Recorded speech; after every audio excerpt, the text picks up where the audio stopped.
अगर हम आपको बोलें कि आपको क्वेश्चंस को सॉल्व नहीं करना है, सिर्फ ऑप्शन से ही सारे क्वेश्चंस के आंसर करने हैं। आपको क्या करना है कि कोई भी आपका प्रश्न हुआ उसे आपको सॉल्व नहीं करना है, सिर्फ ऑप्शन से ही सारे प्रश्नों के आंसर देने हैं, और वो भी बहुत ही ज़्यादा कम समय में।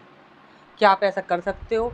यदि आप ये बोलते हो कि हम ऐसा नहीं कर सकते, तो यहाँ पर ये भी जो भी आपके ये क्वेश्चंस होने वाले हैं, ये सारे ही आपके बिहार शिक्षक भर्ती के आपके PYQ होने वाले हैं 1.0, 2.0 और 3.0 के। ये सारे जो प्रश्न हैं आपके, सारे ये आपके PYQ हैं, और इन सारे ही प्रश्नों को, जितने भी आपके प्रश्न होने वाले हैं, सारे ही प्रश्नों को सिर्फ और सिर्फ ऑप्शन से ही हम आंसर करेंगे। यहाँ पर किसी भी प्रश्न को सॉल्व नहीं करेंगे। ठीक, अच्छा, ये समझ आ गया होगा। अब यहाँ पर देखिए, हमारा सबसे पहला प्रश्न है। इस प्रश्न को आपको बिल्कुल भी सॉल्व करने की आवश्यकता नहीं है, सिर्फ ऑप्शन से ही मात्र 5 सेकंड के अंदर आप इस प्रश्न का आंसर दे सकते हैं। कैसे दे सकते हैं, ध्यान समझिए। यहाँ पर क्या बोला गया है कि यदि समीकरण 3kx² minus 25kx plus k plus 8 बराबर 0 है, के मूलों का गुणनफल 3 हो, तो k का मान क्या होगा, ये हमसे यहाँ पर पूछा गया है। देखिए, मूलों से संबंधित जितने भी आपके प्रश्न हैं वो सारे ही हमने आपको ट्रिक से कैसे सॉल्व करना है, सिर्फ ऑप्शन से ही, वो हमने आपको NTPC के जब क्वेश्चन पेपर सॉल्व कराए थे तब भी आपको बताए थे, ग्रुप डी के क्वेश्चन पेपर जो सॉल्व कराए थे तब भी आपको बताए थे। अब यहाँ पर देखिए, ये आपका यहाँ पर BPSC में भी ये प्रश्न आपको पूछा गया है। तो यहाँ पर देखिए, यहाँ पर आपको करना क्या है, सिर्फ ये आपका इतना याद रखिए, जब कभी गुणनफल दिया गया हो तो आपको गुणनफल ले लेना है। सबसे पहला क्या दिया हुआ है यहाँ पर 3k, तो यहाँ पर आपको 3 से 3 में इंटू कर देना, कितना हो जाएगा आपका 9 हो जाएगा। अब सीधा ही आप लास्ट पर आ जाइए, यहाँ पर क्या है आपका k प्लस 8। हमने बोला कि यहाँ पर 8 जो है, 8 में हम कितना जोड़ें कि आपका यहाँ पर 9 बन जाए। यहाँ पर कितना बन रहा है आपका, 9 बन रहा है। हमने बोला कि 8 में हम कितना जोड़ें कि आपका 9 बन जाए। तो अब यहाँ पर सीधा ही ऑप्शन पर आ जाओ। 8 में 3 जोड़ेंगे तो 9 नहीं बनेगा, तो ये हमारा आंसर होगा नहीं। 8 में 4 जोड़ेंगे तो 9 नहीं बनेगा, ये हमारा आंसर होगा नहीं। 8 में हम यहाँ पर 1 जोड़ दें तो हमारा 9 बन जाएगा, तो यही हमारा आंसर हो जाएगा, और कोई भी हमारा आंसर नहीं हो सकता। ठीक, अच्छे से ये चीज़ समझ आ गई होगी। सिर्फ आपको करना क्या है, यहाँ पर ध्यान समझिए। यहाँ पर ये जो होगा, ये आपका A कहलाता है, ये आपका B कहलाता है, और ये आपका C कहलाता है। आपको सिर्फ करना क्या है, यदि आपको गुणनफल दिया गया हो, यदि आपको गुणनफल दिया गया हो तो आपको सीधा गुणनफल को A से इंटू कर देना है। A के साथ कितना है, 3 है। यदि यहाँ पर 3 होगा तो यहाँ पर जो भी संख्या होगी उसके साथ इंटू कर दोगे। यदि यहाँ पर कोई भी संख्या नहीं दी गई है तो यहाँ पर 3 का गुणा आपको 1 में करना होगा, और 1 में करने पर सीधा 3 ही आपका बनता है। ठीक, अच्छा, समझ आ गया होगा। यहाँ पर जितना भी आपका बनेगा गुणा करने के बाद, यहाँ पर आपको सीधा आ जाना है। यहाँ पर आप देखोगे तो 8 के साथ कितना जोड़ा कि आपका इतना बन जाए, जो कि आपका यहाँ पर बन रहा है। सिर्फ आपको इतना करना होगा और कुछ भी आपको करना नहीं होगा। ठीक, अच्छा, समझ आ गया होगा। तो यहाँ पर हमारा एक आंसर हो जाएगा और कोई भी हमारा आंसर नहीं हो सकता। अच्छे से ये चीज़ समझ आ गई होगी।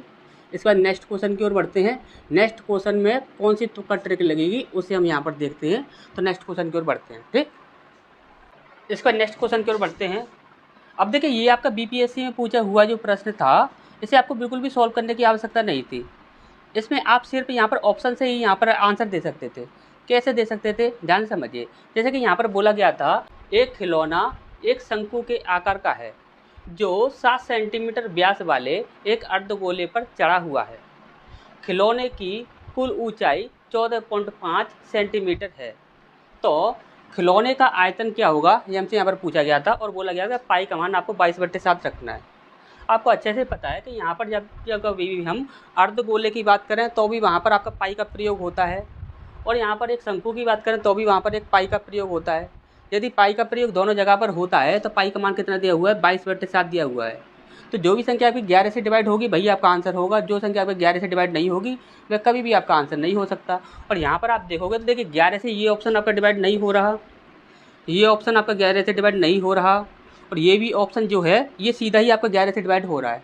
11 दूनी 22, 11 एकम 11, सीधा ही ये ऑप्शन जो है वो आपका 11 से डिवाइड हो रहा है। तो आपको इस प्रश्न को सॉल्व करने की बिल्कुल भी आवश्यकता थी ही नहीं। आपको सीधा ही यहाँ पर ऑप्शन पर टिक करके आगे बढ़ जाना था।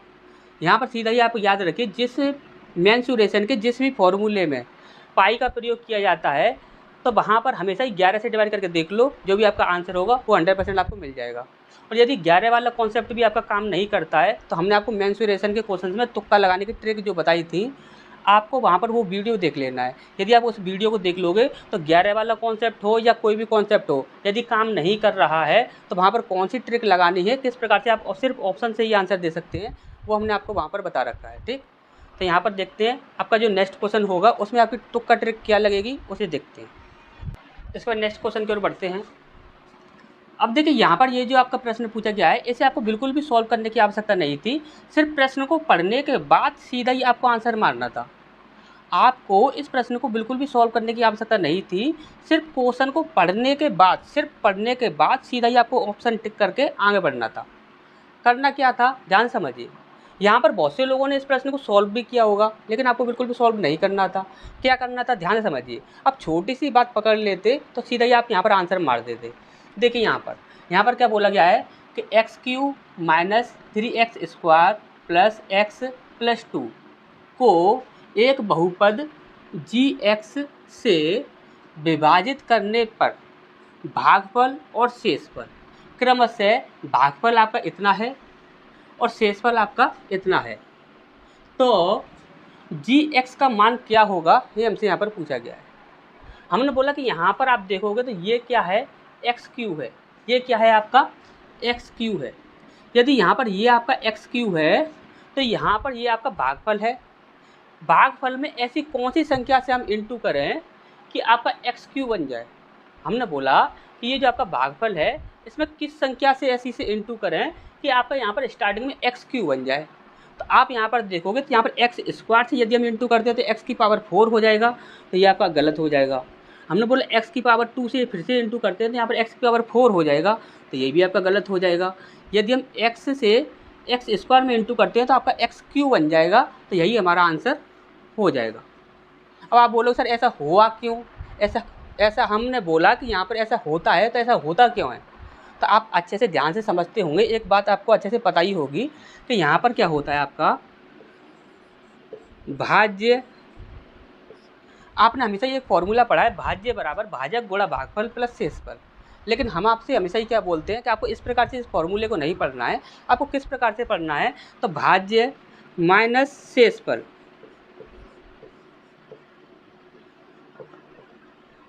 भाज्य माइनस शेषफल भाजक गुणा भागफल। इस प्रकार से हमेशा इस फॉर्मूले को पढ़िए। और हमने आपको तुक्का लगाने की ट्रिक भी बताई थी, इसी फॉर्मूले से इसी प्रकार से आपको तुक्का ट्रिक लगानी है। और जब आपकी जैसे कि यहाँ पर ये तो आपका बीजगणित में दिया हुआ है, आपका संख्याओं में भी कभी भी दे दिया जाता है, तो आपको इसी प्रकार से आपको फॉर्मूला रख कर ट्रिक लगानी है। तुक्का ट्रिक कैसे लगानी है वो हमने आपको पहले ही बता रखी है। ठीक, तो यहाँ पर इस प्रकार से यदि हम इस फॉर्मूले को याद करते हैं, समझ लेते हैं, तो आपको एक चीज़ अच्छे से पता होगी कि यहाँ पर भाज्य माइनस शेषफल बराबर भाजक गुणा भागफल, ये आपका हो रहा है। तो यहाँ पर भाज्य क्या है, जिस संख्या में हम भाग लगा रहे हैं, तो ये आपका यहाँ पर आ जाएगा माइनस शेषफल। तो शेषफल कितना है आपका, ये वाला है। अब यहाँ पर आप देखोगे तो ये क्या है, आपका भागफल है। ये क्या है, भागफल है। तो यहाँ पर भागफल यहाँ पर आ जाएगा और जी का मान आपका यहाँ पर आ जाएगा। ये gx जो है वो आपका यहाँ पर आ जाएगा। तो gx जो भी आपका आंसर होगा वो तो आपका ऑप्शन में ही दिया होगा। तो gx का यदि हम किसी भी भागफल में इंटू करें तो यहाँ पर आपका क्या बनना चाहिए, x³ आपका बनना चाहिए। अच्छा, ये समझ आ गया होगा। यहाँ पर आपका x³ बनता स्टार्टिंग में, तो यहाँ पर इस संख्या में से यदि हम इंटू करें तो आपका 100% यहाँ पर x³ ही आपका बनना चाहिए। तो और x³ बनाने के लिए आपका सिर्फ यहाँ पर एक ही ऑप्शन था, x माइनस 2। तो आप सीधा ही आपको यहाँ पर ऑप्शन में से तुक्का लगाकर सीधा यहाँ पर ट्रिक करके आगे बढ़ना था, और कुछ भी आपको करना नहीं था। यदि आप इस प्रश्न को सॉल्व करना चाहते हैं तो आप सॉल्व किस प्रकार से करोगे, तो यहाँ पर देखिए भाज्य, यहाँ पर आपको इसको यहाँ पर रखना है, फिर माइनस लगाओगे, फिर माइनस लगाने के बाद जो भी आपका शेषफल है इसे आपको यहाँ पर रखना होगा। ठीक, बराबर करोगे, यहाँ पर जी क्या है, भाजक, तो यहाँ पर आप रख दोगे gx इंटू भागफल। भागफल क्या है, तो यहाँ पर आपका भागफल है ये वाला। ठीक, तो इसको आप यहाँ पर रख दोगे। ठीक, इस प्रकार से यहाँ पर रख दोगे तो आपको यहाँ पर ये जो है ये किसी भी ऑप्शन में से यदि आप यहाँ पर रखते हो तो अभी आपको आंसर मिल जाएगा। यहाँ पर इससे आप इसको यदि यहाँ पर देखिए इसमें से इसे आप माइनस करोगे, तो माइनस करने के बाद फिर इसमें डिवाइड करोगे तो आपको आंसर मिल जाएगा। लेकिन कैलकुलेशन करने में काफ़ी ज़्यादा समय जाता है, तो आपको कैलकुलेशन इतनी ज़्यादा नहीं करनी होती है। सीधा ये ऑप्शन में यहाँ पर ये देखना होता है कि आपको यहाँ पर करना क्या है, यहाँ पर आपको यहाँ पर चाहिए क्या। जो भी आपको चाहिए सीधा ये ऑप्शन में से आपको मिल जाएगा, डायरेक्ट आपको आंसर मिल जाएगा। ठीक, हमने आपको काफ़ी सारे ऐसे तरीके बता रखे हैं। आप इस फॉर्मूले को हमेशा इस प्रकार से याद रखिए जो कि आपको तुक्का ट्रिक लगाने के लिए आपको काम आएगा। ठीक, आप यदि उस प्रकार से याद रखते हो कि भाज्य बराबर भाजक गुणा भागफल प्लस शेषफल, तो वहाँ पर आपकी तुक्का ट्रिक नहीं लग पाएगी। यहाँ पर आपको यदि आपको तुक्का ट्रिक लगानी है 100% क्वेश्चंस में, तो आपको भाज्य माइनस शेषफल इज इक्वल टू भाजक गुणा भागफल, इस प्रकार से इस फॉर्मूले को यूज करना होगा। ठीक, अच्छा समझ आ गया होगा। नेक्स्ट क्वेश्चन में तुक्का ट्रिक क्या लगेगी उसे देखते हैं। इस पर नेक्स्ट क्वेश्चन की ओर बढ़ते हैं।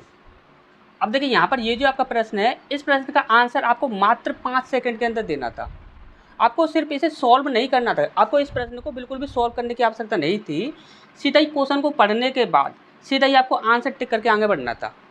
करना क्या था, जैसे कि हम आपको बोले हैं कि इस प्रश्न का आंसर सीधा ही आपका 40 पाई होगा।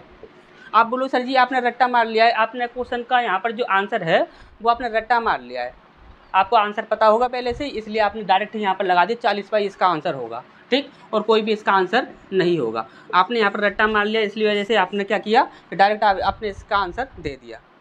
हमने आपको बोला कि हमने आपका ये जो प्रश्न है इसके आंसर हमने रट्टा नहीं मारा है, हमको सिर्फ एक पॉइंट पता है।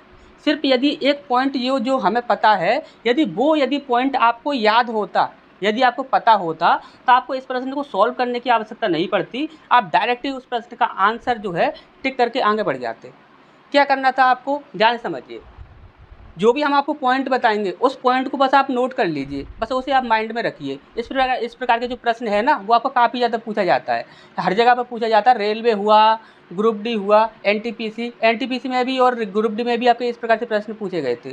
तो आपको करना क्या है, ध्यान समझिएगा, आपका पॉइंट क्या याद रखना है। यहाँ पर सबसे पहले हम बोलें कि यहाँ पर बोला क्या गया है कि एक वृत्त का क्षेत्रफल 40 पाई स्क्वायर है। अब ध्यान समझिएगा, यहाँ पर वृत्त का क्षेत्रफल जो है वो कितना है आपका 40 पाई स्क्वायर। वृत्त की जो त्रिज्या है और वर्ग जो है, एक वर्ग जो है उसकी जो भुजा है वो आपकी बराबर हैं। वर्ग की जो भुजा है, देखिए वृत्त की त्रिज्या के बराबर भुजा वाले वर्ग, यानी कि वृत्त की जो त्रिज्या है और वर्ग की जो भुजा है वो दोनों ही आपके क्या है यहाँ पर बराबर बताई गई हैं। और हमसे बोला गया है कि यहाँ पर वर्ग का क्षेत्रफल क्या होगा ये हमें यहाँ पर बता दीजिए। हमेशा याद रखिएगा, एक पॉइंट नोट कर लीजिए, जब कभी भी वृत्त की त्रिज्या और वर्ग की भुजा, यदि ये दोनों चीज़ें आपकी यहाँ पर बराबर बता दी जाएं, समान बता दी जाएं, तो हमेशा याद रखिएगा यदि आपसे वर्ग का क्षेत्रफल पूछा जाए, वर्ग का क्षेत्रफल या तो आपसे वर्ग का क्षेत्रफल पूछा जाएगा या फिर आपसे वृत्त का क्षेत्रफल पूछा जाएगा। यदि आपसे वर्ग का क्षेत्रफल पूछा जाएगा और वृत्त का क्षेत्रफल दिया जाएगा तो सिर्फ उसमें से जो पावर होगी वो आप हटा दीजिए, वर्ग का क्षेत्रफल बन जाएगा। और यदि आपको वर्ग का क्षेत्रफल दिया गया है और आपसे यहाँ पर वृत्त का क्षेत्रफल पूछा गया है तो आपको क्या करना होगा, यहाँ पर सिर्फ आपको यहाँ पर पावर लगा देनी होगी 2। या तो आप पावर 2 लगाओगे या फिर आप पावर 2 लगाकर जो जितना भी आपका बनेगा उतना आप आंसर दोगे। अच्छा समझ आ गया होगा। या तो आप देखिए वर्ग का क्षेत्रफल पूछा जाए और वृत्त का क्षेत्रफल दिया जाए तो सीधा ही वर्ग के क्षेत्रफल के लिए आपको क्या करना है, पावर को हटा देना है, सीधा भैया आपका आंसर हो जाएगा। यदि आपका यहाँ पर वृत्त का क्षेत्रफल पूछा जाए और वर्ग का क्षेत्रफल यदि आपका दिया गया है तो आपको क्या करना है कि वर्ग का जो भी क्षेत्रफल दिया गया होगा उसका आप स्क्वायर कर दीजिए, वही आपका आंसर हो जाएगा।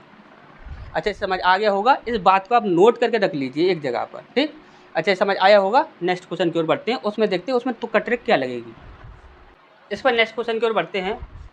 अब देखिए ये जो आपका प्रश्न है, इस प्रश्न को आपको बिल्कुल भी सॉल्व करने की आवश्यकता नहीं थी, सीधे आप आंसर मारते और आगे बढ़ जाते। क्या करना था यहाँ पर, ध्यान समझिए। हमने आपको पहले भी आपके यहाँ पर बता रखे हैं, काफ़ी सारे इस प्रकार के क्वेश्चन बता रखे हैं कि जहाँ पर आपका एक सटीक आंसर आता है, आपका कभी भी आंसर चेंज नहीं होता है।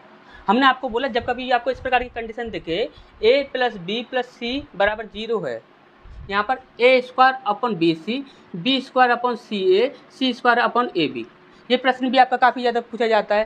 तो हमने आपको इस प्रकार के काफ़ी सारे ऐसे प्रश्न बताए थे जिसमें आपको करना क्या था, कभी भी उन्हें सॉल्व करना ही नहीं था, सीधे ही आपको डायरेक्ट आंसर भी मारना था। आपको सिर्फ क्वेश्चन को देखना था कि यहाँ पर कौन सी कंडीशन बन रही है, सिर्फ उस कंडीशन को देखकर सीधे ही आपको वहाँ पर आंसर मारना था। अब यहाँ पर आप देखो कि जब कभी भी आपको देखिए इस प्रकार की कंडीशन दिखेगी, इस प्रकार की कंडीशन जब कभी भी आपको दिखेगी तो वहाँ पर आपको सीधा ही आंसर मारना है 3।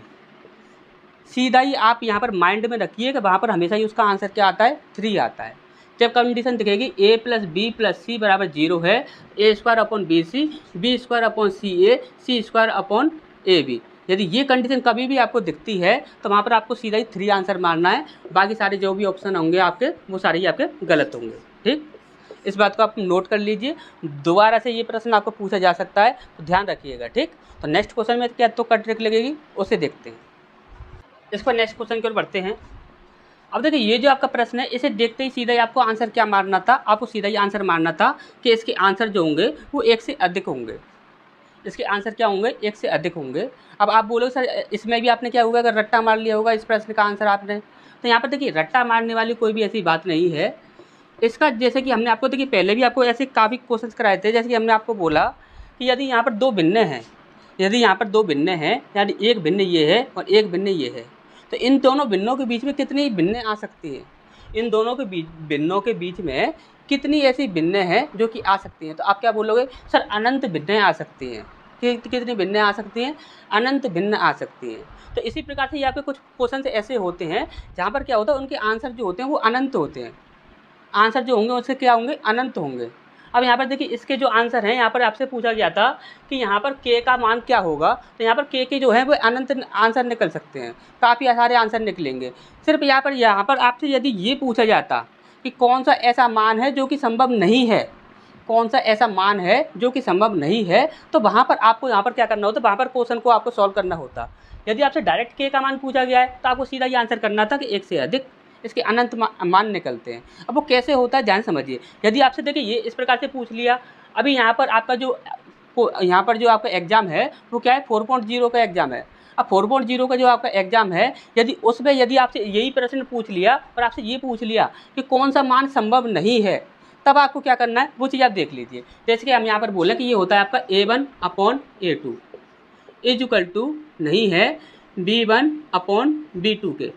तो यहाँ पर क्या होगा, यहाँ पर देखिए ये आपका A होता है, ये आपका A2 होता है, ये आपका B1 होता है और ये आपका B2 होता है।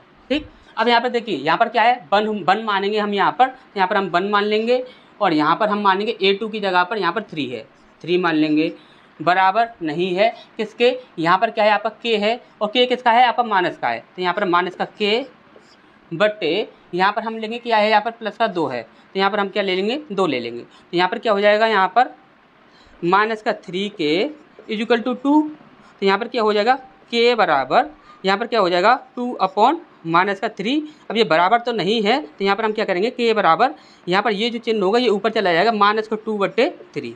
अब k का मान क्या हो गया आपका, -2/3 हो जाएगा। तो यहाँ पर जब कभी भी आपसे ये पूछा जाए कि अगर आपसे ये पूछा जाए कि यहाँ पर कौन सा मान संभव नहीं है, कौन सा मान संभव नहीं है, तो आपको आंसर करना है जो भी आपका यहाँ पर निकलेगा। ठीक, इस प्रकार से जो भी आपका निकलेगा वही आपको आंसर में करना है।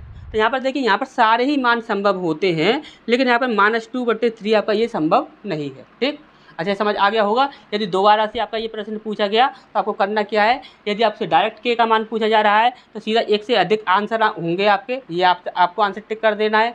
यदि आपसे ये पूछा जाए कि यहाँ पर आपका कौन सा मान संभव नहीं है, तब आपको इस प्रकार से यहाँ पर इस प्रकार से सॉल्व कर लेना है। ठीक, अच्छा समझ आ गया होगा।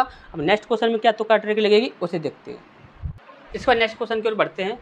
अब देखिए ये जो आपका प्रश्न है इससे ज़्यादा इजी प्रश्न तो आपका कोई पूछा ही नहीं गया होगा बीपीएससी में, इससे ज़्यादा इजी प्रश्न शायद ही कोई पूछा गया होगा। क्योंकि यहाँ पर देखिए यहाँ पर पूछा क्या गया है, एक समकोण त्रिभुज की ऊंचाई इसके आधार से 6 सेंटीमीटर कम है, यदि अतिभुज कर्ण को कहते हैं, तो कर्ण की लंबाई कितनी है, √218 सेंटीमीटर।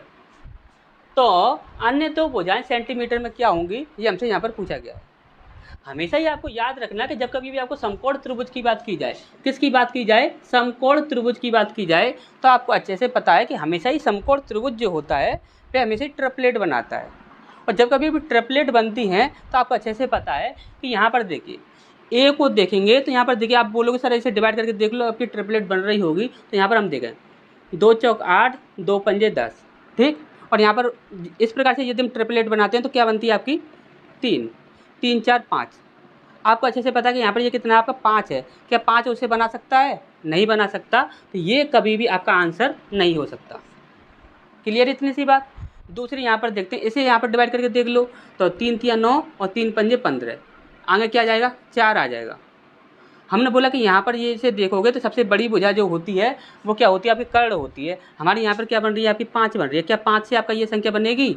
नहीं बनेगी, तो ये भी हमारा आंसर नहीं हो सकता, ये भी हमारे यहाँ पर कैंसिल।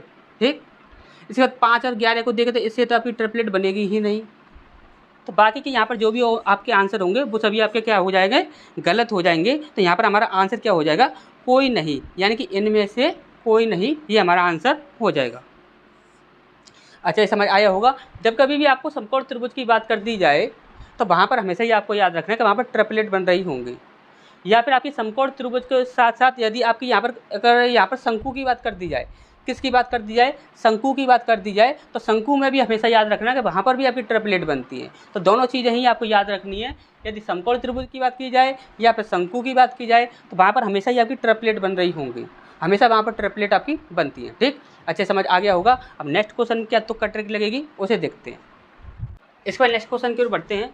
अब देखिए, इस प्रकार के जो प्रश्न होते हैं आपके आयु से संबंधित, इस प्रकार के प्रश्नों को सिर्फ आपको ऑप्शन से ही सॉल्व करना है। इसको यहाँ पर आपको डिटेल में सॉल्व करेंगे तो वहाँ पर आपको बहुत ज़्यादा प्रॉब्लम होगी, लेकिन आपको इस प्रकार के प्रश्नों को डिटेल में सॉल्व नहीं करना है, सिर्फ आपको ऑप्शन से ही सॉल्व करना है। सेकंडों में आंसर जो होगा वो आपको मिल जाएगा। ठीक, देखिए यहाँ पर आपको करना क्या है, जैसे कि यहाँ पर बोला गया है कि 2 वर्ष पहले एक ही आयु वर्ष में के व्युत्क्रमानुपाती थी और अब से 2 वर्ष बाद उसकी आयु के व्युत्क्रमानुपाती का योग 2/3 है।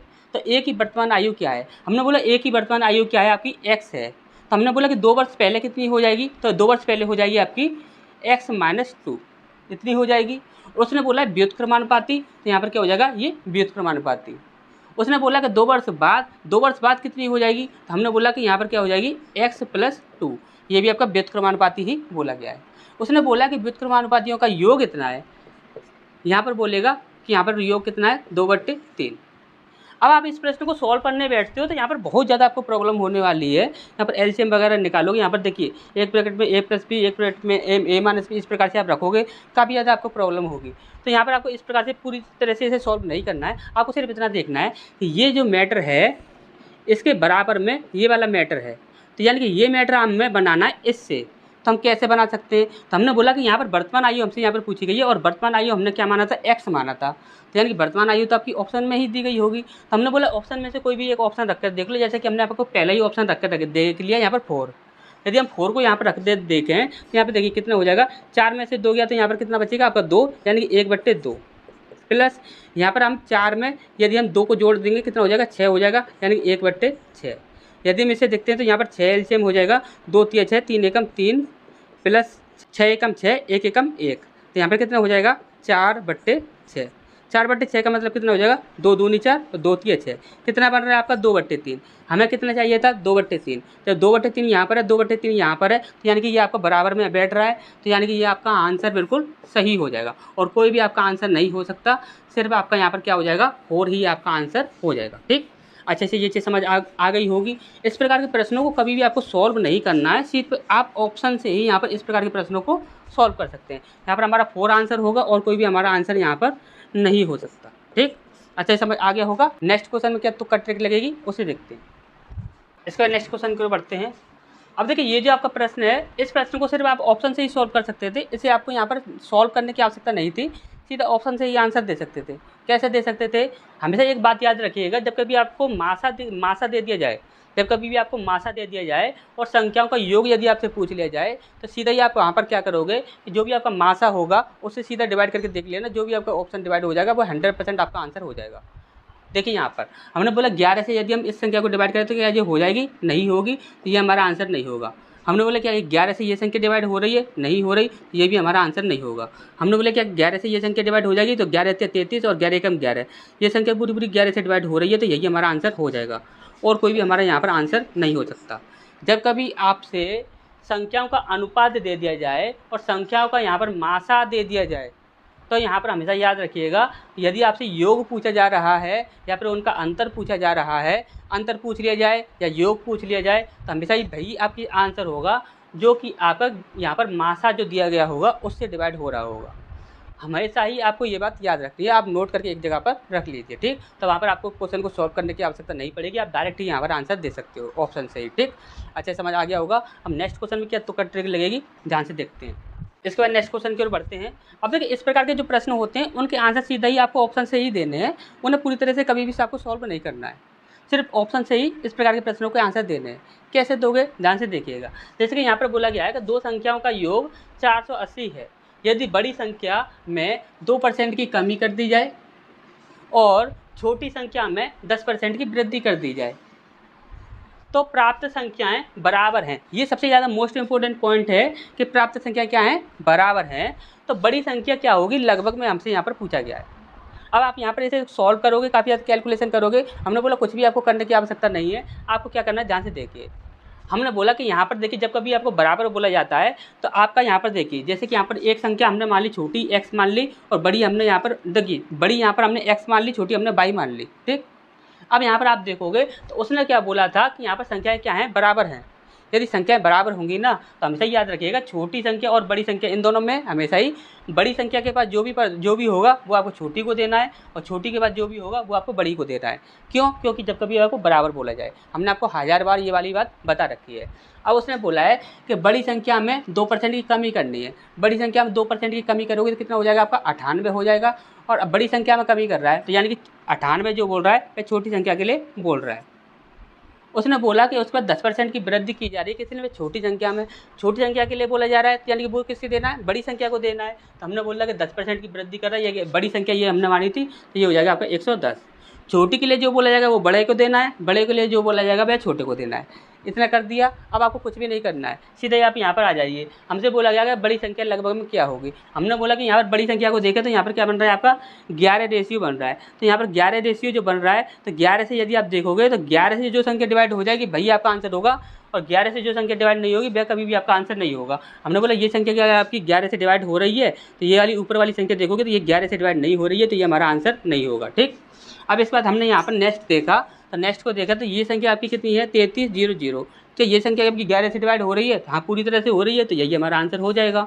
इसके बाद यहाँ पर देखा कि 3320 ये आपका 11 से डिवाइड हो जाएगा, नहीं होगा, तो ये भी हमारा आंसर नहीं होगा और कोई भी हमारा आंसर नहीं हो सकता, सिर्फ एक ही हमारा आंसर होगा बी, ठीक। अच्छा समझ आया होगा। अब नेक्स्ट क्वेश्चन में क्या तो ट्रिक लगानी है उसे देखते हैं।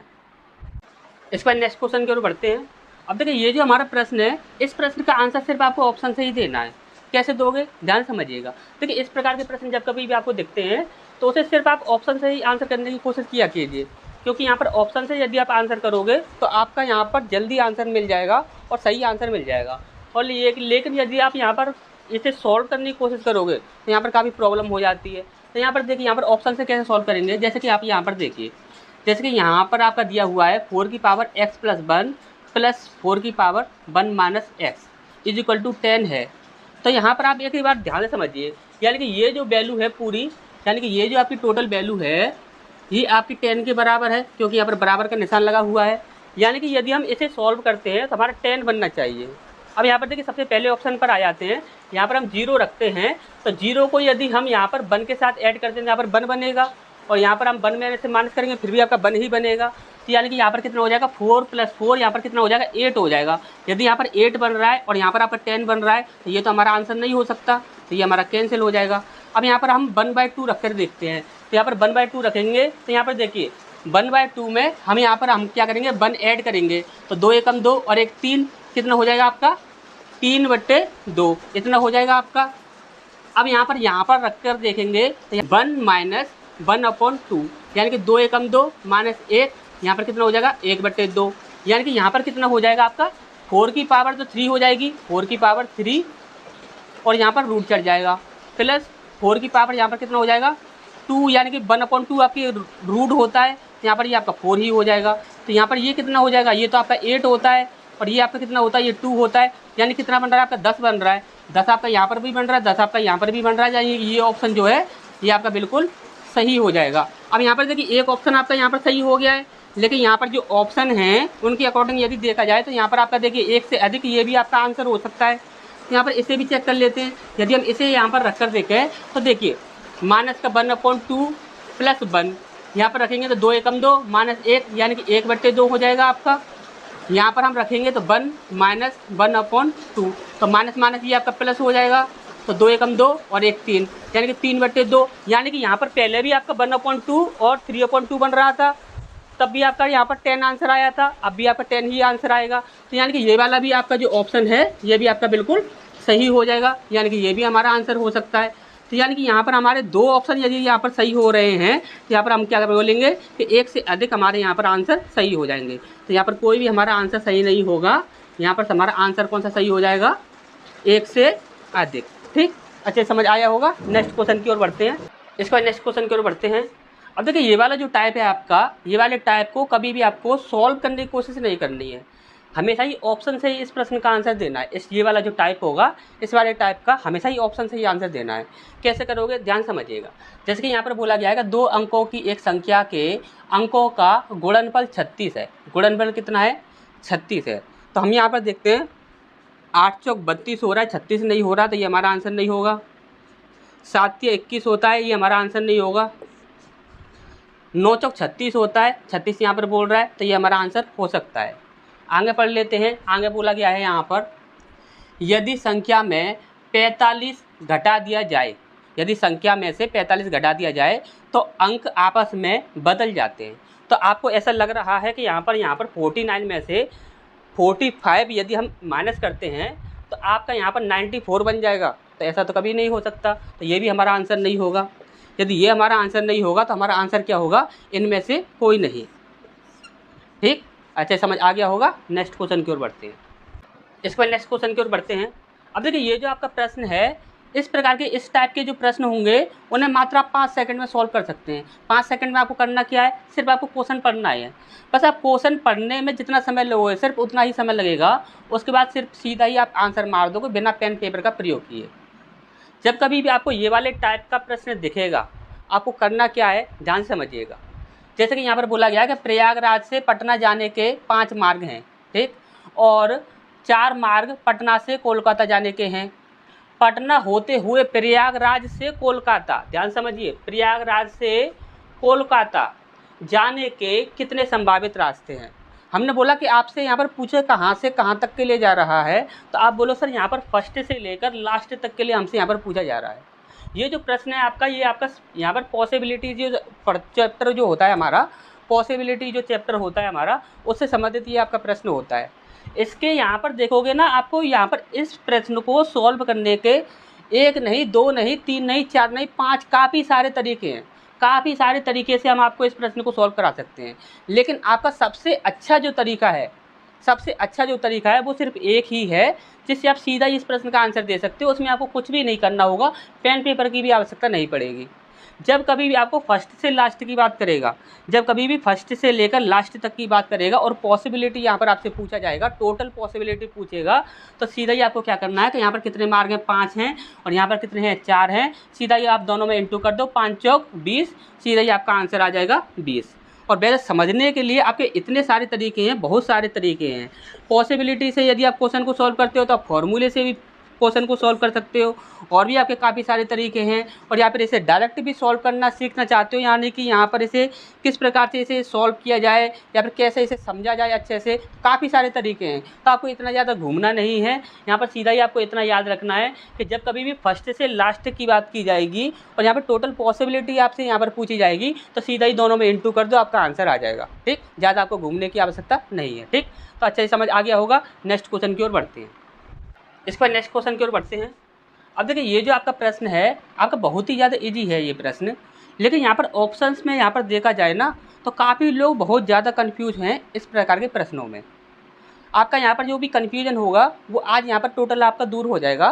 क्या करना है आपको, कैसे करना है, ध्यान समझिएगा। क्वेश्चन तो आपका वैसे बहुत ही ज़्यादा ईजी है, लेकिन यहाँ पर ऑप्शंस जो दिए गए हैं, ऑप्शंस के अकॉर्डिंग यदि देखा जाए तो आप वहाँ पर फंस जाओगे, यानी कि यहाँ पर आपका कन्फ्यूजन बहुत ज़्यादा है। तो वो कन्फ्यूजन कैसे दूर करना है, क्या करना है, ध्यान समझिएगा।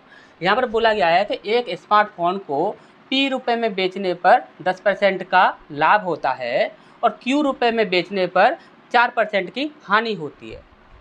तो यहाँ पर P और Q का जो रेशियो होगा वो क्या होगा, ये हमसे यहाँ पर पूछा गया। हमने बोला P रुपये में बेच रहा है, यानी कि 10% के लाभ पर बेच रहा है, तो ये कितना हो गया आपका 110 हो गया। हमने बोला कि Q रुपये में बेच रहा है तो उसे 4% की हानि हो रही है, यानी कि कितना हो गया आपका 96 हो गया। हमने बोला कि इसका रेशियो जब कभी भी हम बनाते हैं तो हम क्या करते हैं, यहाँ पर फाइनल रेशियो यहाँ पर बना देते हैं।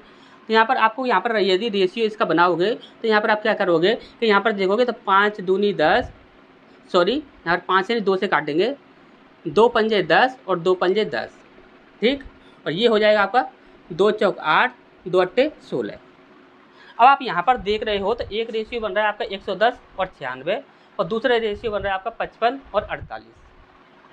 कभी भी रेशियो में एक बात याद रखिएगा, आज तक यहाँ पर कभी भी रेशियो में ये मेंशन कभी भी नहीं किया गया है कि आपका जो रेशियो होगा वो आपका हमेशा ही फाइनल वैल्यू ही आपकी होगी। ये कभी भी आपका रेशियो में मेंशन नहीं किया गया है। लेकिन 99 केस में 99% जो केस होते हैं उसमें जो रेशियो रहता है वो आपका यहाँ पर हमेशा ही फाइनल रेशियो जो होता है वही आपका रेशियो रहता है। लेकिन हम देखिए, हम क्या है कि हम तो पढ़ाते हैं और हम पढ़ाते हैं तो हमारे सामने काफ़ी सारे तरह के प्रश्न आते हैं। और हमने एनटीपीसी के जब आपको क्वेश्चन पेपर सॉल्व कराए थे तो वहाँ पर एक क्वेश्चन हमने देखा था, शायद एनटीपीसी का ही क्वेश्चन था या फिर ग्रुप डी का था, ये हमें ठीक से याद नहीं है।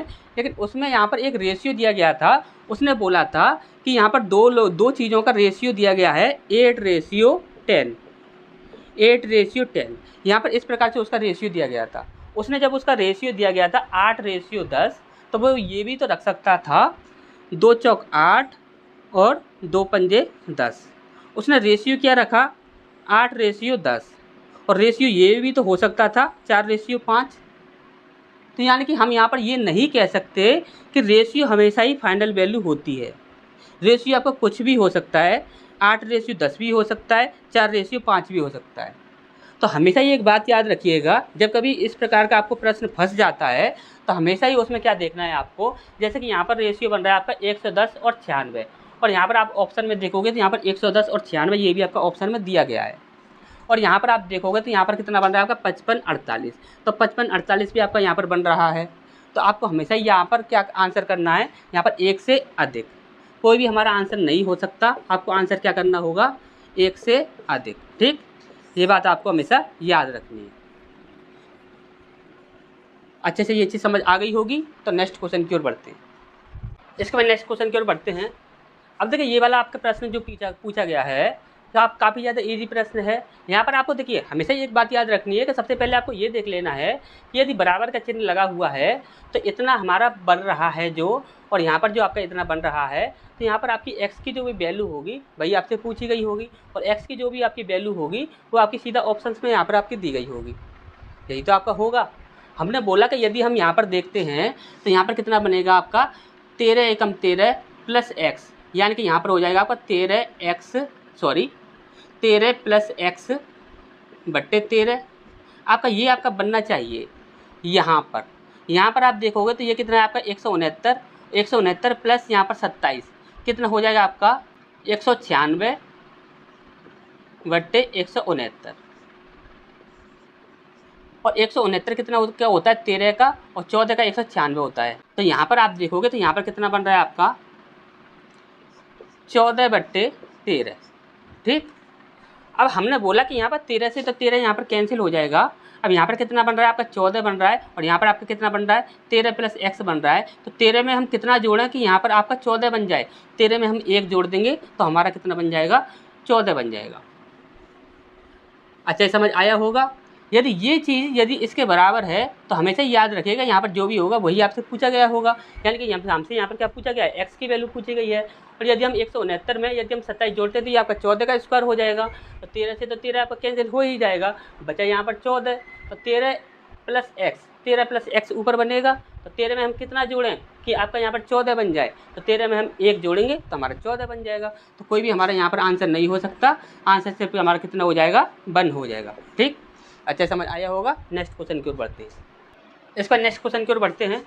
अब देखिए यहाँ पर ये जो आपका प्रश्न पूछा गया है, एक वृत्त की त्रिज्या 14 सेंटीमीटर है और एक त्रिज्या खंड दिया गया है जिसे हम सेक्टर बोलते हैं, उसका क्षेत्रफल है 102.7 सेंटीमीटर स्क्वायर। तो त्रिज्या खंड का केंद्रीय कोण क्या होगा ये हमसे यहाँ पर पूछा गया है। यहाँ पर हमसे क्या पूछा गया है, कोण पूछा गया है। तो देखिए आपका यहाँ पर देखिए ऐसा होता है जब कभी त्रिज्या खंड बोला जाता है तो आपको अच्छे से याद होगा फॉर्मूले क्या लगते हैं आपके। क्षेत्रफल का फॉर्मूला होता है आपका πr² इंटू थीटा कोण अपॉन 360 डिग्री। और यदि आपकी परिधि पूछी जाती है, परिधि के अकॉर्डिंग यदि आपसे पूछा जाता है, यानी कि परिधि के अकॉर्डिंग कैसे पूछा जाता है, जैसे कि आपका ये त्रिज्याखंड हुआ तो यहाँ पर इसकी लंबाई पूछ लेगा आपसे। यदि ये परिधि के अकॉर्डिंग पूछा जाता है तो इसका क्या होता है, पाई आर स्क्वायर इंटू थीटा कोण बटे 360 डिग्री। ठीक, तो यहाँ पर क्षेत्रफल दिया गया है, तो यहाँ पर हमसे क्या क्या बोला गया है, क्षेत्रफल दिया गया है तो क्षेत्रफल के लिए हम क्या लगाएंगे, पाई आर स्क्वायर इंटू थीटा कोण बटे 360 डिग्री। ठीक, यही हम लगाएंगे। अब यहाँ पर देखिए ये आपका क्षेत्रफल कितना दिया हुआ है, आपका 102.7, तो हम यहाँ पर रख देते हैं 1027/10, इतना हम यहाँ पर रख देते हैं।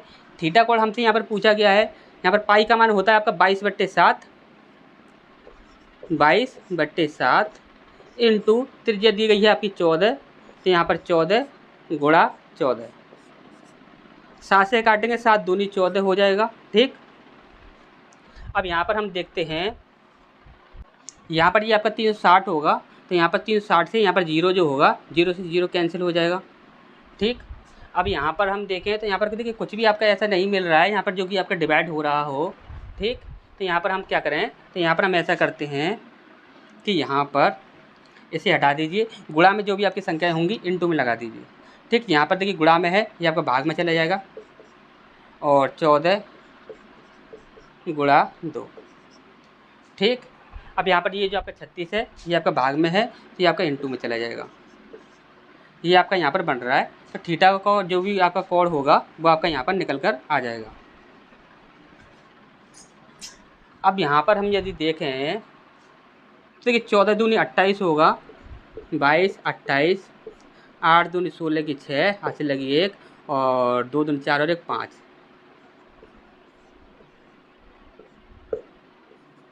616, तो ये तो आपका 616 हो जाएगा।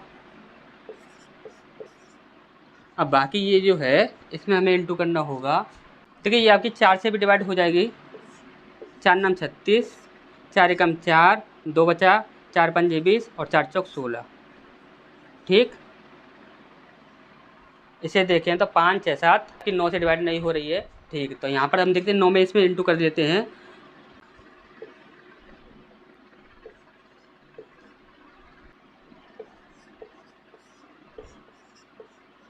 अब यहाँ पर ये हमारी फाइनल वैल्यू बन गई है। तो देखिए अब यहाँ पर थीटा का कोण जो भी आपका निकलेगा उसे यहाँ पर हम देखें तो देखिए यहाँ पर हम देखिए 45 से यदि हम यहाँ पर देखें तो 4 एकम 4 होता है, यानी कि ये इससे बहुत कम रह जाएगा, तो ये तो आपका आंसर होगा नहीं। 30 भी देखेंगे तो 45 भी कम हो रहा है, तो 30 भी आपका बहुत ज़्यादा कम हो जाएगा, तो ये भी हमारा आंसर नहीं होगा। 60 को यदि हम देखते हैं तो 60 से हो सकता है कि यहाँ पर आंसर मिल जाए। तो यहाँ पर इस पर इंटू करके देखें तो देखिए 0 आएगा, 6 चौक 24 की 4, हासिल लगी 2, 15 6 90 और 2 92, कितना बन रहा है आपका 40। यहाँ पर कि यहाँ पर बन रहा है आपका 3 बच रहा है यहाँ पर आपका। ठीक, तो यानी कि ये आपका 60 बार में तो डिवाइड हो रहा है, 60 बार में तो ये आपका डिवाइड हो रहा है, लेकिन यहाँ पर 0.3 करके कुछ आ रहा है, तो यहाँ पर इसे भी हमें यहाँ पर डिवाइड करना होगा। तो यहाँ पर 1 बार में ये आपका जाएगा, जैसे कि आप यहाँ पर बोलें कि 60.01, इस प्रकार से ये आपका जाना चाहिए। ठीक, तो यहाँ पर जो भी आपका आंसर आएगा वो आपका यहाँ पर 60 ही आएगा, 60 डिग्री ही यहाँ पर हमारा आंसर आएगा। और यहाँ पर आप बोलो सर यहाँ पर ये पॉइंट कुछ में इस प्रकार से जा रहा है, तो हम यहाँ पर 60 डिग्री कैसे ले सकते हैं। तो आप हमेशा एक बात याद रखिएगा, जैसे कि हम यहाँ पर बोलें कि यहाँ पर 2.1 दे दे या 2 दे दे या 3 दे दे या 4 दे दे, तो हमेशा ही उसे आप 2 मानकर चल सकते हो। उसे क्या मानकर चल सकते हो आप उसे वहाँ पर 2 मानकर चल सकते हो। यदि उसने बोल दिया 2.5, यदि उसने 2.5 बोल दिया तो उसे हमेशा आपको 2.5 ही मानकर चलना होगा, उसे आप चेंज नहीं कर सकते हो। यदि यहाँ पर बोल दे आपका 2.6 या 7 या 8 या 9, कुछ भी इस प्रकार से आपका बोल देता है, तो आप उसे 3 में मानकर चल सकते हो। ये चीज़ आप याद रखिएगा कि यदि यहाँ पर 5 से कम पॉइंट के बाद कुछ भी आ रहा है तो उसे आप सीधा ही 2 मानकर चल सकते हो, यानी कि यहाँ पर जो भी आपकी संख्या होगी पूर्णांक के रूप में उसे आप वहाँ पर मानकर चल सकते हो। लेकिन यहाँ पर यदि आपका 0.5 यदि दे दिया जाए तो 0.5 में ही आपका चलना होगा, उसे आप चेंज नहीं कर सकते हो।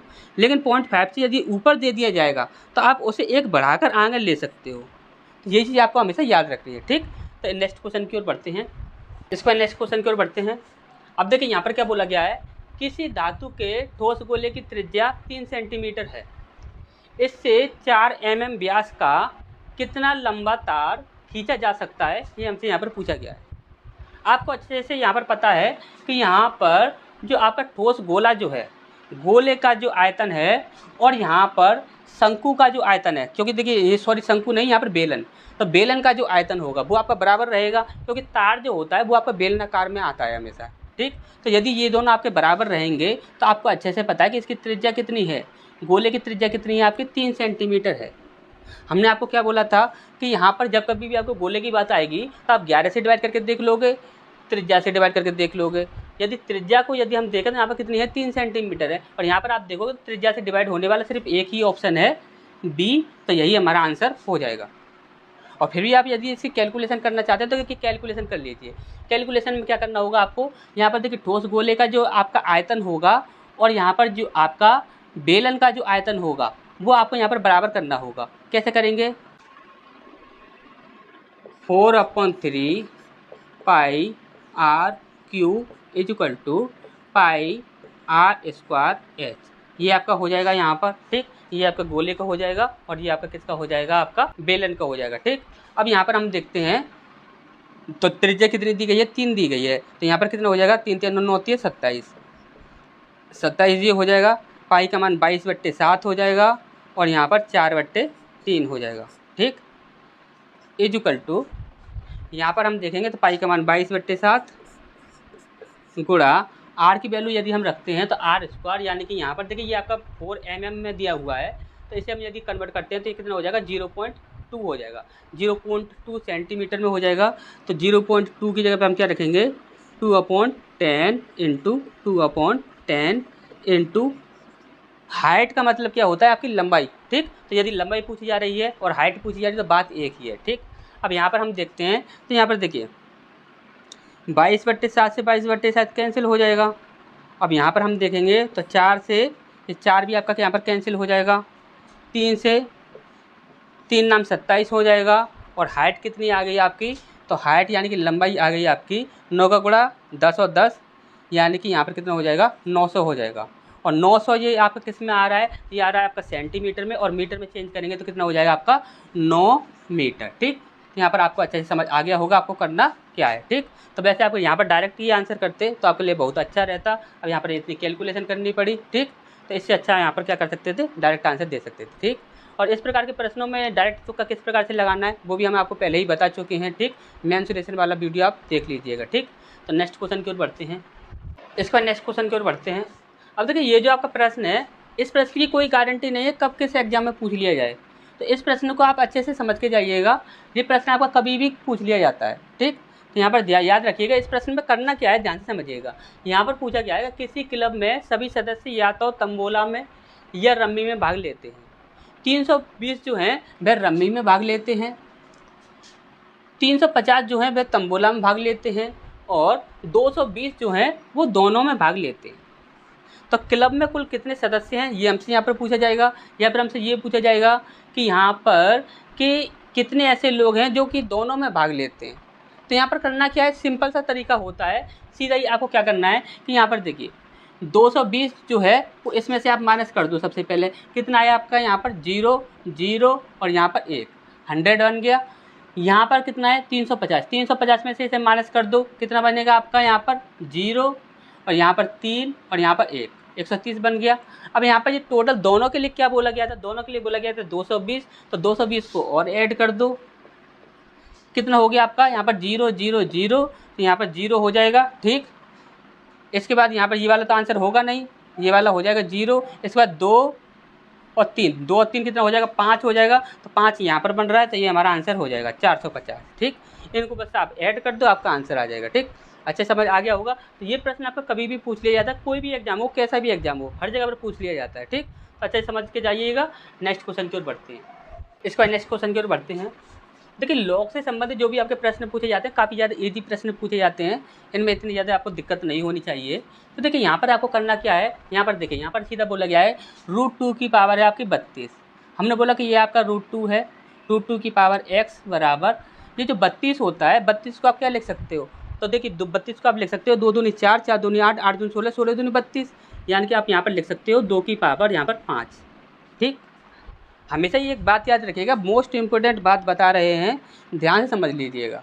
ये बहुत से लोगों को यदि ये ना पता हो, काफ़ी लोगों को नहीं पता होता है, घातांक करने में काफ़ी लोगों को ये चीज़ नहीं पता होता है। ठीक, तो आप इस बात को एक जगह पर नोट करके रख लीजिए। जब कभी भी आपको कोई भी संख्या यहाँ पर, ये आपकी एक पूर्णांक में दी गई है और ये संख्या है ये आपकी यहाँ पर रूट के अंदर दी गई है, यदि यहाँ पर इस संख्या को और इस संख्या को यदि आप देखते हो तो ये आपके रूट में है और ये आपकी पूर्णांक के रूप में है। यदि ये आपकी पूर्णांक के रूप में है और इसे यदि आप रूट में चेंज करना चाहते हो, किस में चेंज करना चाहते हो, इसे आप रूट में चेंज करना चाहते हो, तो हमेशा याद रखिएगा कि इस पर जो भी आपकी पावर हो उसे आप दोगुना कर दो। तो यहाँ पर आप 2 की पावर क्या रख सकते हो, तो 2 को आप रूट में यदि आप चाहते हो तो इसकी पावर कर दो आप 10। क्या कर दोगे आप, पावर इसकी 10 कर दोगे। तो यहाँ पर हमारा आंसर कितना हो जाएगा, 10 हो जाएगा। अच्छे समझ आ गया होगा, इस बात को आप नोट करके रख लीजिए। ठीक, अच्छे समझ आ गया होगा। नेक्स्ट क्वेश्चन की ओर बढ़ते हैं। इस पर नेक्स्ट क्वेश्चन की ओर बढ़ते हैं। अब देखिए यहाँ पर बोला गया है निम्नलिखित भिन्नों को आरोही क्रम में व्यवस्थित कीजिए। ठीक, तो यहाँ पर देखिए आरोही क्रम में हमें व्यवस्थित करना है। तो देखिए भिन्नों के लिए सबसे अच्छा जो तरीका होता है, सबसे अच्छा जो तरीका जिससे कभी भी आपका आंसर गलत नहीं होता, वो होता है आपका एलसीएम ट्रिक। तो यदि एलसीएम के लिए आपको क्या करना होता है, देखिए यहाँ पर यदि आपको एक जैसी संख्या दिख रही है, या तो इन सभी संख्याओं को नीचे वाली जो हर जो संख्या है इन्हें यहाँ पर आप समान कर लीजिए, तब आप इजीली कर सकते हो। या फिर आप समान नहीं करना चाहते हैं तो यहाँ पर आप क्या कर सकते हैं, इनका एलसीएम ले सकते हैं। जैसे हम इनका एलसीएम निकालें तो यहाँ पर देखिए 180 जो होगा वो आपका सारी संख्याओं से डिवाइड हो जाएगा। तो यहाँ पर यदि हम 180 लेते हैं, यदि हम यहाँ पर 180 लेते हैं तो यहाँ पर देखिए ये आपका 10 बार में डिवाइड हो जाएगा, तो इसका इंटू आप 10 में कर दीजिए। ठीक, और यहाँ पर ऐसे देखेंगे तो 5 बार में डिवाइड हो जाएगा, इसे 5 से इंटू कर दीजिए। इसे देखोगे तो ये आपका देखिए 4 बार में डिवाइड कर देगा, तो ये इसे 4 से इंटू कर दीजिए। और इसे यहाँ पर देखेंगे ये आपका 3 बार में डिवाइड कर देगा, इसे आप 3 से इंटू कर दीजिए। अब यहाँ पर देखेंगे तो 3 एकम 3, 5 3 15, ठीक, 4 एकम 4, 4 चौक 16, 9 पंजे 45 की 5, हासिल लगी 4, 5 दूनी 10 और 4 14। इसके बाद ये हो जाएगा आपका 130। अब यहाँ पर आप देखोगे तो यहाँ पर इसे आरोही क्रम में व्यवस्थित करना है। तो यहाँ पर आपका सबसे पहले आपका कौन सा आ रहा है, सबसे छोटा कौन सा है, तो यहाँ पर 130 सबसे छोटा है। तो यहाँ पर 13/18 आना चाहिए, तो 13/18 आपका यहाँ पर भी है और यहाँ पर भी है, तो ये आपका आंसर होगा नहीं।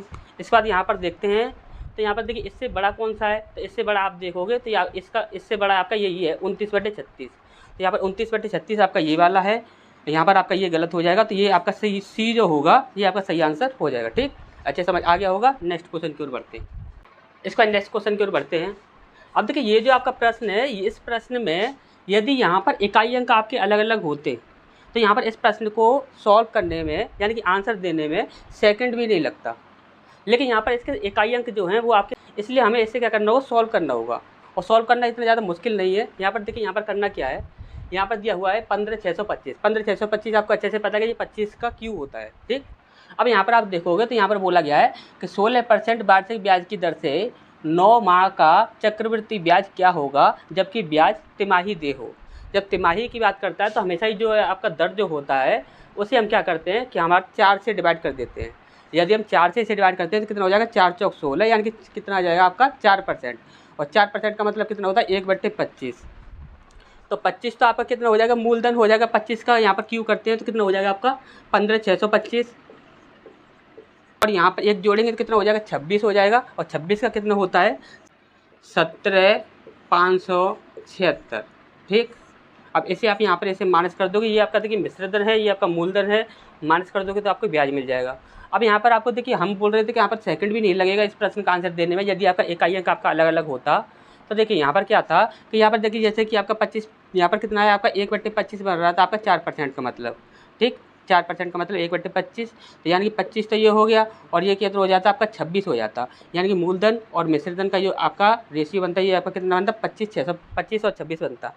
अब यहाँ पर आप देखोगे तो यहाँ पर यदि हम समय की बात करें तो यहाँ पर तिमाही की बात कर रहा है और तिमाही की बात कर रहा है, तो आप यहाँ पर वैसे कितनी भी पावर हो, कितनी भी अगर टाइम दिया गया हो तो कितनी भी पावर हो, तो आप यहाँ पर 25 की 5 की कितनी भी पावर करोगे तो यहाँ पर 5 ही इकाई अंक बनेगा, 6 की कितनी भी पावर करोगे तो यहाँ पर 6 ही इकाई अंक बनेगा, और दोनों को आपस में अंतर करोगे तो हमेशा ही आपका 1 इकाई अंक बनेगा। ठीक, तो ये चीज़ हम आपको पहले भी बता चुके हैं। आपका एक प्रश्न हमने आपको सॉल्व भी कराया था, उस टाइम पर आपका इकाई अंक क्या था, अलग अलग था। ठीक, अब यहाँ पर आप देख रहे हो तो यहाँ पर हमें क्या है कि इकाई अंक यहाँ पर अलग अलग मिला है, तो हमें इसे सॉल्व करना होता।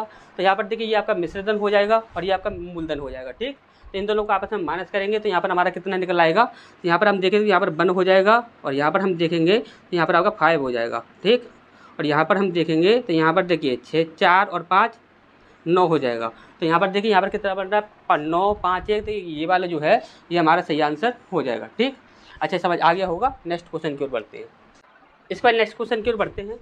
अब देखिए यहाँ पर क्या बोला गया है कि एक फर्नीचर विक्रेता को 30 कुर्सियों को बेचने पर 6 कुर्सियों के विक्रय मूल्य के बराबर हानि होती है, तो उसकी प्रतिशत हानि क्या होगी, ये हमसे यहाँ पर पूछा गया है। यदि हम परसेंटेज के रूप में देखें तो देखिए 16 3 48 49 50, यानी कि 50/3 दे रहा है यहाँ पर। ये टोटल आपका 50/3% ही दे रहा है, वो आपका 50/300 हो जाएगा वो। और यहाँ पर हम देखेंगे 16 3 48 और 1 49, यानी कि 49/3 दे रहा है, यानी कि 49/3 कभी भी नहीं होगा। आपका हमारा आंसर जो होगा वो क्या होगा, आपका 16 सही 2/3, क्योंकि 16 सही 2/3 का मतलब कितना होता है आपका, यहाँ पर हो जाएगा आपका 50/300। ठीक, तो यहाँ पर यही हमारा सही आंसर होगा। अब ये सही आंसर हमारा होगा क्यों, ऐसा क्यों है, क्योंकि यहाँ पर देखिए 6 से आप काटोगे तो 6 से आपका यहाँ पर 6 6 36 हो जाएगा, यानी कि यहाँ पर आपका बच जाएगा आपका 50/3। अच्छा ये समझ नहीं आ रहा होगा तो ध्यान समझिएगा। जैसे कि हम यहाँ पर बोल रहे हैं कि यहाँ पर 6 कुर्सियों के विक्रय मूल्य के बराबर क्या हो रहा है, उसे हानि हो रही है। यदि 6 के बराबर हानि हो रही है तो हानि कितने की होगी, 6 की होगी। अब यहाँ पर बोल रहा है यदि हानि हो रही है, यदि हानि हो रही है तो आपको अच्छे से पता है कि यदि सीपी बड़ा हो, यदि कोई वस्तु ज़्यादा में खरीदी गई हो और कम में बेची गई हो, तभी वहाँ पर हानि होगी, वरना हानि नहीं होगी। अब यहाँ पर देखिए यदि 30 रुपये में वस्तु को बेच रहा है तो ज़रूर वो वस्तु जो होगी वो 6 रुपये ज़्यादा की होगी, यानी कि यहाँ पर 36 रुपये की वह वस्तु होगी। तो 36 रुपये आपका सीपी हो जाएगा। 100 करोगे तो 6 6 36 हो जाएगा, और यहाँ पर कितना हो जाएगा 50/3 हो जाएगा। और 50/3 यदि आप इसे डिवाइड करते हो तो कितना आ जाएगा, 16 3 48, 2 बचेगा आपका /3%, 16 सही 2/3%, ये आपका आंसर हो जाएगा। ठीक, अच्छा समझ आ गया होगा। नेक्स्ट क्वेश्चन की ओर बढ़ते हैं। इसको नेक्स्ट क्वेश्चन की ओर बढ़ते हैं। अब देखिए ये जो प्रश्न है ये आपका काफ़ी ज़्यादा ईजी प्रश्न होता है। ठीक, यहाँ पर देखिए यहाँ पर क्या बोला गया है कि एक व्यक्ति अंडों को इस प्रकार टोकरी में रखता है कि प्रत्येक क्रमिक दिन पर रखे जाने वाले अंडों की संख्या पहले से टोकरी में मौजूद संख्या के बराबर है। इस प्रकार टोकरी 24 दिन में पूरी भर जाती है। कितने दिन बाद टोकरी 1/4 भरी थी, ये हमसे यहाँ पर पूछा गया है। तो देखिए हमेशा याद रखिएगा जब कभी बोला जाए कि जब देखिए ये 2 प्रकार से पूछा जाता है। यहाँ पर एक ये पूछा जाता है कि कितने समय में पूरा भर जाएगा, या फिर कोई तालाब हुआ, या फिर कोई कुआं हुआ, या फिर आपका इस प्रकार से ये कोई टोकरी हुई तो पूरी कितने समय में भर जाएगी। तो पूरी भरने में आपका जो समय लगेगा वो हमेशा ही क्या होगा कि यहाँ पर बोलेगा यदि आधा भरने में 15 दिन लगे हैं या 10 दिन लगे हैं तो उसमें सिर्फ 1 जोड़ दोगे तो आपका यहाँ पर पूरी भरने में आपका जो समय हो जाएगा। ठीक, तो यहाँ पर देखिए यहाँ पर सीधा सीधा यहाँ पर क्या बोला गया, ध्यान समझिएगा। जैसे कि हमने यहाँ पर बोला कि यहाँ पर ये है एक टोकरी है, और यहाँ पर टोकरी का उसने बोला है कि 24 दिन में टोकरी पूरी भर जाती है, यानी कि 24 दिन में वह पूरी भर रही है। और पहले दिन जितने अंडे होंगे उसके ही डबल अंडे यहाँ पर दूसरे दिन रखे जाएंगे, यानी कि यहाँ पर देखिए 24 दिन में टोकरी पूरी भर रही है, 24 दिन में पूरी भर रही है, यानी कि 23वें दिन उसने आधी टोकरी भर दी होगी। 23वें दिन उसने आधी टोकरी भर दी होगी, तो आधी जितनी भी 23 दिन में भर गई तो पूरी भरने में क्या होगा, इसका यहाँ पर डबल यहाँ पर क्या होगा, यहाँ पर जितने यहाँ पर आधी भरने में जितने अंडे लगे हैं उतने ही अंडे दोबारा अगर 24वें दिन रखे जाएंगे, यानी 24वें दिन जो अंडे रखे जाएंगे वो कितने रखे जाएंगे, 23वें दिन जहाँ पर कितने अंडे थे, आधी टोकरी भर रही थी, तो आधी टोकरी भर रही थी, 24वें दिन क्या हो गया, वह पूरी टोकरी भर देंगे। यानी इतने अंडे यहाँ पर जब हैं तो इतने ही अंडे दोबारा से रखे जाएंगे अगले दिन, यानी कि 23वें दिन तो आपकी आधी टोकरी भरी, तो यहाँ पर पूरी कितने दिन में भरी, आपकी 24 दिन में भरी। ठीक, अब यहाँ पर आप देखोगे तो यदि देखिए ध्यान समझिएगा, यदि आधी भरने में आपके यहाँ पर 23 दिन लगे, 23 दिन आधी भरने में लगे, हमने बोला कि यहाँ पर 22 दिन में यहाँ पर ये 1/4 जो है वो आपका 22 दिन में भरा। यदि 22वें दिन यहाँ पर 1/4 भरा तो यहाँ पर 23वें दिन यहाँ पर क्या होगा, इतने अंडे यहाँ पर ये हैं और इतने अंडे आपके यहाँ पर रखे जाएंगे, यानी कि आधी भर जाएगी। यानी कि 22वें दिन आपका 1/4 भरेगा, तो 23वें दिन आपका आधा भरेगा और 24वें दिन आपका पूरा भरेगा। अच्छा, ये समझ आ गया होगा। यानी कि हमारा आंसर क्या हो जाएगा, 1/4 भरने में कितना समय लगेगा, 22 दिन का समय लगेगा।